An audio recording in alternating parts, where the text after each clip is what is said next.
आगामी निवडणुकांच्या पार्श्वभूमीवर महायुतीतील अंतर्गत समीकरणाबाबत महत्त्वाचे विधान भाजपचे आमदार अमित साटम यांनी केलंय।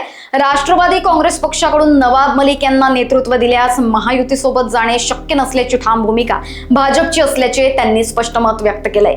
अमित साटम म्हणाले, भारतीय जनता पक्षाची ठाम भूमिका आहे। नवाब मलिकांचं जर कोणतंही नेतृत्व असेल तर आम्ही महायुती करणार नाही। राष्ट्रवादी काँग्रेस पक्षानं कोणा व्यक्तीला नेतृत्व द्यायचा हा त्यांचा अधिकार, पण जर त्यांनी नवाब मलिक यांना नेतृत्व दिलं तर आम्ही त्यांचा निषेध करू, असंही ते बोलले। बघूयात काय बोलले सविस्तर। भारतीय जनता पार्टीची ही ठाम भूमिका आहे की जर राष्ट्रवादी काँग्रेस पार्टीचं नेतृत्व हे नवाब मलिकांकडे असेल तर नवाब मलिकांच्या नेतृत्वाखालील राष्ट्रवादी काँग्रेस पार्टीबरोबर आम्ही कोणत्याही प्रकारची युती करणार नाही। नवाब मलिकांचं नेतृत्व नसेल तर राष्ट्रवादी काँग्रेस पार्टीबरोबर युती करण्यास आमचा कुठलाही विरोध नाही, परंतु नवाब मलिकांचं नेतृत्व हे भारतीय जनता पार्टीला कदापि मान्य नाही आणि नवाब मलिक बरोबर कोणत्याही प्रकारचं चे संबंध भारतीय जनता पार्टी ठेवणार नाही।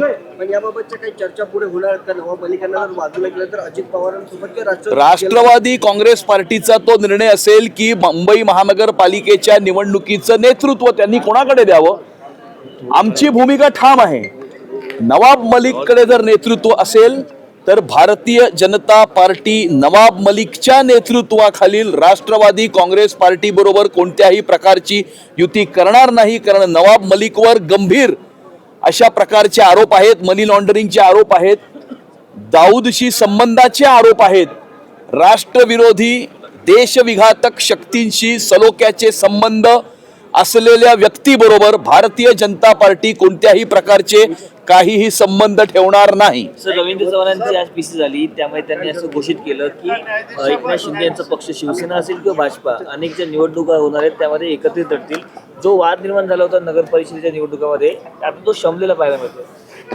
मुंबई महानगरपालिकेची निवडणूक ही भारतीय जनता पार्टी, शिवसेना, रिपाई यांच्या युतीमध्ये आम्ही 227 वॉर्ड लढू आणि येणाऱ्या मुंबई महानगरपालिकेच्या निवडणुकीमध्ये मुंबईकरांनी महायुतीला 150 पेक्षा जास्त जागा देण्याचा संकल्प हा केलेला आहे। महायुतीचा भगवा झेंडा मुंबईच्या महानगरपालिकेवरती फडकेल आणि महायुतीचा महापौर जो मोदीजींच्या व्हिजननुसार देवेंद्रजींच्या मार्गदर्शनाखाली काम करेल, मुंबई शहराचा विकास करेल आणि त्याचबरोबर मुंबई शहराला सुरक्षित सुद्धा ठेवेल, अशा प्रकारचा महापौर मुंबईच्या महानगरपालिकेमध्ये विराजमान करण्याचा संकल्प तमाम मुंबईकरांनी केलेला आहे।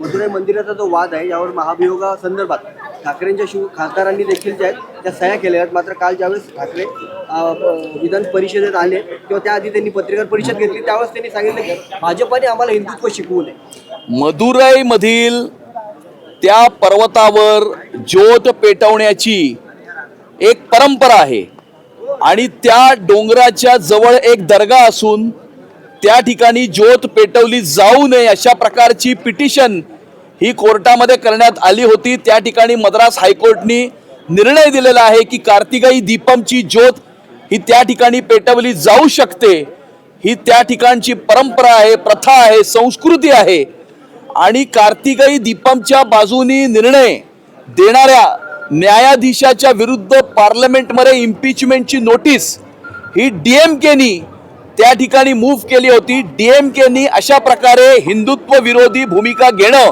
हे अपेक्षित होतं, परंतु उबाटाच्या खासदारांनी अशा प्रकारच्या इम्पीचमेंटच्या नोटीसवरती सही करून त्यांची हिंदुत्व विरोधी भूमिका, हिंदू हृदय सम्राट शिवसेना प्रमुख बाळासाहेब ठाकरेंच्या हिंदुत्वाच्या विचारांना तिलांजली देणारी भूमिका, शिवसेना प्रमुखांच्या आत्म्याला दुःख देणारी भूमिका ही उबाटाच्या खासदारांनी घेतली असून स्वतःच्या मतांच्या लांगुलचालना करता, स्वतःचं संपलेलं राजकारण पुन्हा एकदा जिवंत करण्याकरता कुठल्या थराला उद्धव ठाकरे गेलेले आहेत हे संपूर्ण देश पाहत आहे।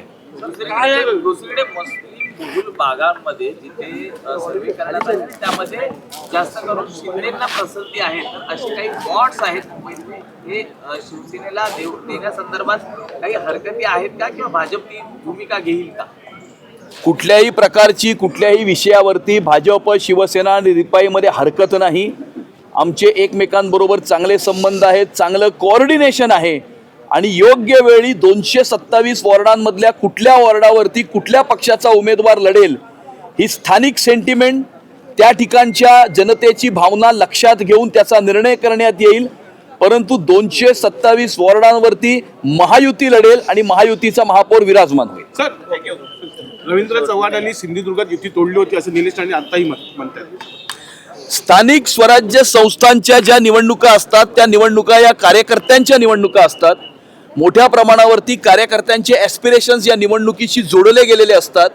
कार्यकर्त्यांची भावना असते की आपण ही निवडणूक लढावी, माझ्या पक्षाने ही निवडणूक लढावी आणि त्यामुळे अशा ग्राउंड लेवलच्या निवडणुकांमध्ये कार्यकर्त्यांच्या ॲस्पिरेशन्समुळे अशा प्रकारची कॉम्पिटिशन ही निर्माण होते. मतभेदही होतात, परंतु आमच्यामध्ये कोणत्याही प्रकारचा मनभेद झालेला नाही. पुढे म्हणाले झिरो समजत होते आम्हाला, त्यांना आम्ही ताकद दाखवली भाजपाला, असंही म्हणते निलेश राणे. असं आहे की भावनेच्या आहारी जाऊन जर कुणी असं वक्तव्य केलं असेल, परंतु मी पुन्हा एकदा सांगतो आमच्यामध्ये मतभेद असतील परंतु मनभेद अजिबात नाहीत आणि जे मतभेद सुद्धा होते ते सुद्धा आता मिटलेले आहेत. लोकवाहिनी मीडियाकरिता अविनाश तोतडे, नागपूर.